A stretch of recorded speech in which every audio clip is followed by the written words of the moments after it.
রাষ্ট্রীয় ব্যবস্থাপনায় আমিন জুট মিলের কার্যক্রম পুনরায় চালু এবং শ্রমিকদের বকেয়া পাওনা পরিশোধ সহ 5 দফা দাবিতে বিক্ষোভ সমাবেশ করেছে বদলি শ্রমিক সংগ্রাম পরিষদ। রোববার সকালে মিল প্রাঙ্গণে আয়োজিত সমাবেশে বক্তারা বলেন, অনেক শ্রমিক তাদের পাওনাদি অদ্যাবধি পায়নি। মিল কর্তৃপক্ষ বিভিন্ন অজুহাত দেখিয়ে শ্রমিকদের পাওনা পরিশোধ করছে না। নেতৃবৃন্দ রাষ্ট্রীয় ব্যবস্থাপনায় মিলের কার্যক্রম পুনরায় চালু এবং শ্রমিকদের বকেয়া পাওনা পরিশোধ সহ 5 দফা দাবি বাস্তবায়নে নতুন অন্তর্বর্তী সরকারের জরুরি হস্তক্ষেপ কামনা করছেন।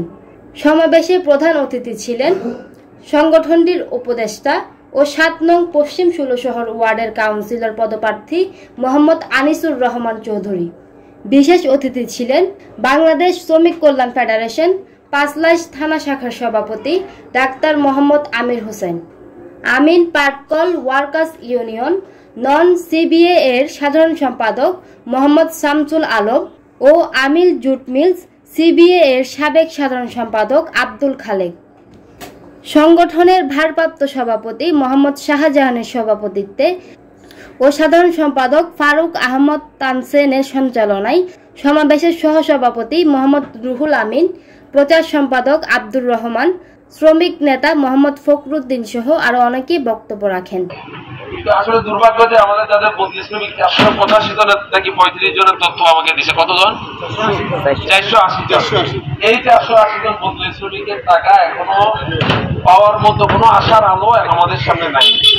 যারা স্থায়ী শ্রমিক আছেন ওনাদের টাকা মিল কর্তৃপক্ষের কাছে জমা আছে, শুধু ওনাদের ডকুমেন্টারি কিছু বিষয় ছিল, এগুলো জমা দিলে মিল কর্তৃপক্ষ ওনাদের হাতে টাকাটা তুলে দিত। এটা সহজ, এটা অলরেডি একদম কাছাকাছি পড়ছে। কিন্তু বদলি শ্রমিকদের দুর্ভাগ্য যে তাদের জন্য এখন পর্যন্ত কোনো টাকা অর্থ মন্ত্রণালয় মিল কর্তৃপক্ষকে পাঠায়নি, যে কারণে পুরো বিষয়টা জটিল হয়ে গেছে। আপনারা আপনাদের অধিকারের জন্য, অধিকার আদায়ের জন্য আজকে এই মেইল গেটে প্রতিবাদ সমাবেশের আয়োজন করেছেন। প্রতিবাদ এটা একটা ন্যায্য অধিকার। এই অধিকার সকলের,